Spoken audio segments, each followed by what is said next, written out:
Hello, everybody. This is CJ Wiley with More Adventures on the Road.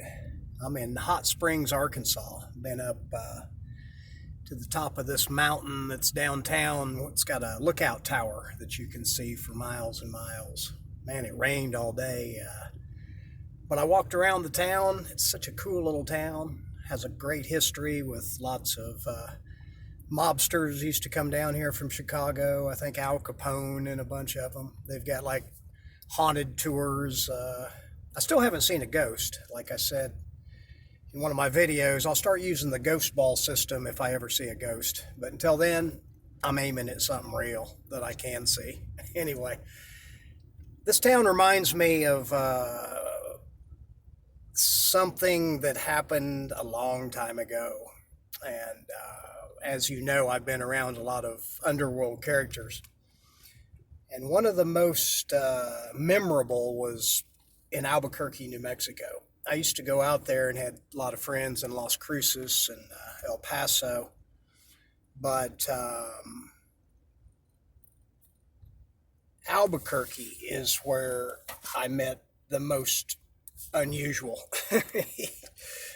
He was he liked pool, but he was a gambler.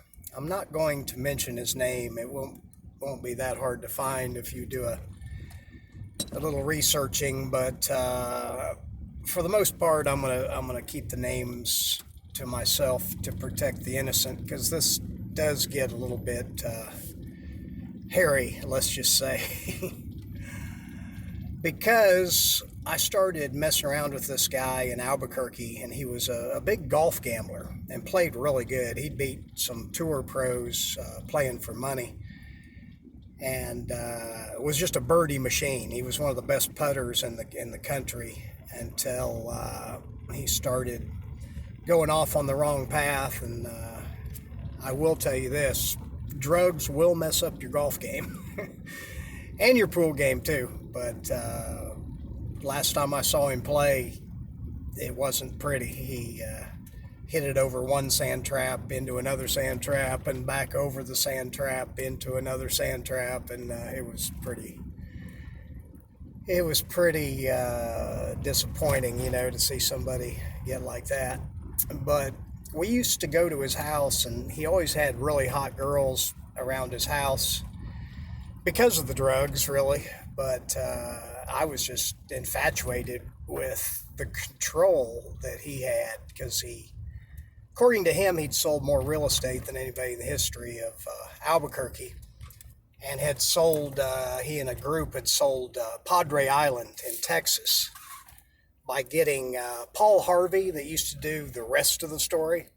They got him to do a rest of the story on Padre Island, and he was paid to do this, of course, and said that it was the best unknown secret in the country as far as real estate, and really talked it up.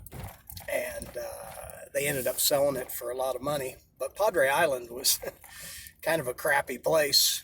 But that's the story of, if you remember Paul Harvey, he always did those rest of the stories, and he sounded real trustworthy, but they were paying him to to do those those stories.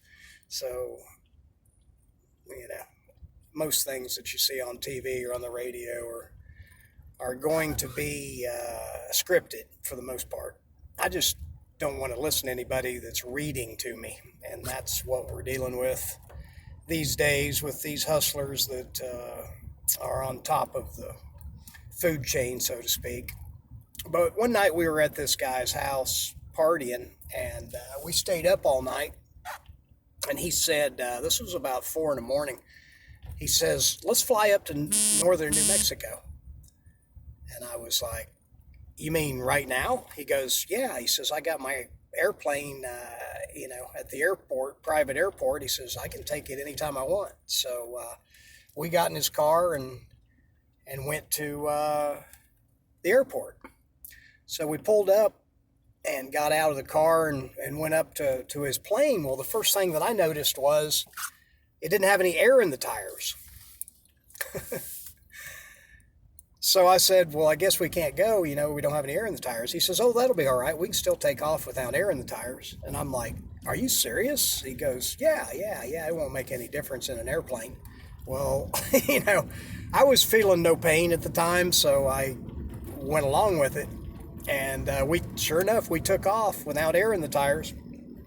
And we're flying up to northern New Mexico to a area that's real spooky and creepy.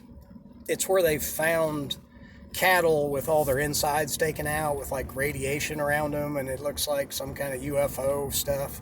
They actually have a 24-hour ranger there that looks just for UFOs. At least they did back then. And they found a lot of creepy stuff. And the more I got to know this guy, the more I understood why he liked this area, because he was into some pretty dark stuff too. I was just too young to understand what it was all about. So we're flying up now. We're about 30 minutes from where we're going to land, and that's when the bright idea came to me to ask, what about landing without air in the tires? He looked at me, he goes, you got a point there. That might not be so easy. So he calls ahead, and I'll always remember how comforting it was to look down as we're landing, and there's a fire truck, ambulance with their lights on. That doesn't give you a tremendous amount of confidence when you're landing, in a plane with no air in the tires and they've got an ambulance waiting for you. But somehow he landed that plane. It was a little rough, but he landed it. And man, I got out of that plane. I said, listen, I am not flying back to Albuquerque. So he had somebody drive a car up for us. He said, I understand. What a crazy thing.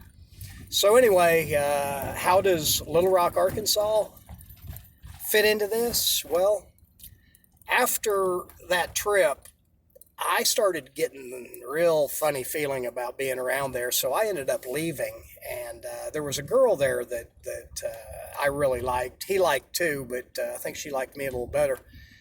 And she ended up being there when he took this bookmaker, handcuffed him, took him up in the mountains with her there, and shot him in the head. Well, he ended up, actually the next day they said she flew to Mesa, Arizona, I think, to get away, and the FBI came and got her somehow. Anyway, he was on the run for a little while, and they got him. And then my mother called me and said that she had just seen him on a TV show, the FBI's Most Wanted list, top 10, and that he had escaped from jail. And the last they heard from him, he was putting some golf clubs in a black Porsche and sped away. I guess his daughter or some girl snuck him in a key or something. He had so much money, he got in a kind of a clubhouse type or country club type prison. So escaping wasn't that hard.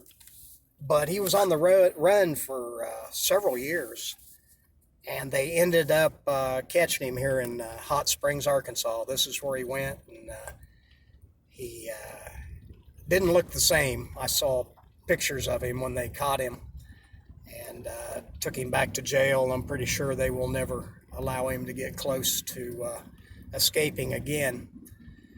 But anyway, I could go into a lot of detail about this story, but I think it's best to just leave it where it's at and say that I'm glad he never caught me with that girl. Somebody that's a friend of mine that knew the deal said, man, he would have taken you out in the desert and buried you up to the neck and put honey on you and the ants and all that stuff and done some kind of satanic ritual on you, which I can't say that wasn't true. But I've had a lot of close calls in my life, and I think my guardian angel has worked overtime, so I appreciate that. And until next time, if you want to see more of my stories and learn my techniques, systems, and fundamentals that I use to become one of the best pool players in the world, cjwiley.com.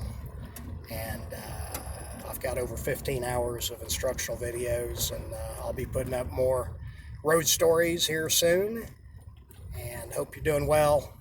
Till next time, this is CJ, over and out.